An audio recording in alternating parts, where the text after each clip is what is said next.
আপনার উপরে একটু আগে আমরা ডায়োড লেজার ইউজ করেছি। আপনার যে একটু হেয়ার গ্রোথ গুলো ছিল, বা অনেক সময় বেবি হেয়ারও থাকে, অনেক সময় কোর্স হেয়ারও থাকে, সেগুলোর জন্য আমরা ডায়োড লেজারটা ইউজ করেছি।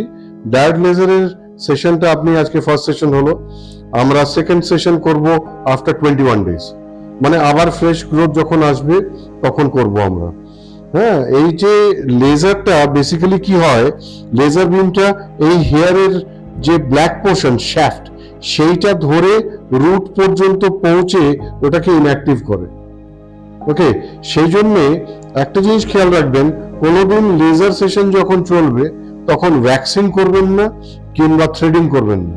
তাতে কি হয়, যে কোনো মাঝখান থেকে ওটা ভেঙে যেতে পারে। অ্যান্ড যখন আমরা লেজার করব, ও যদি রুটটা না পায় তখন কিন্তু কোনো কাজ করবে না।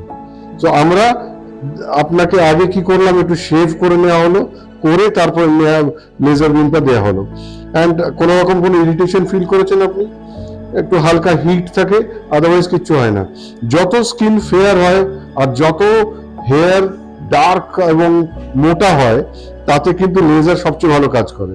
সো আনফর্চুনেটলি যাদের গায়ের রং একটু চাপা, তাদের লেজারে কাজ করতে একটু সময় লাগে। হ্যাঁ, আর যাদের গায়ের রং উজ্জ্বল তাদের কিন্তু লেজার খুব তাড়াতাড়ি কাজ করে। সো ওনার গায়ের রং খুব উজ্জ্বল, ওনার বেস্ট পসিবল রেজাল্ট হবে। খুব বেশি হলে 5টা সেশন করতে হবে, 21 ডেজ টু 31 ডেজ এর ইন্টারভ্যালেতে, বা মেবি 40 ডেজ, যেরকম যেরকম গ্রোথ হবে। যত সেশন হবে অত গ্রোথটা তো কমে যাবে। সো ওনার উপরে আমরা মোটামুটি 5টা সেশন করব, অ্যান্ড একটাও আর কোনো সেরকম ভাবে হেয়ার উনি দেখতে পাবেন না। যদি পরবর্তীকালে কোনোদিন হেয়ার গ্রোথ হয় তখন সেটা বেবি হেয়ারের মতো হবে, এখন যেরকম হার্ড কোর্স হেয়ার ছিল সেটা জীবনে হবে না।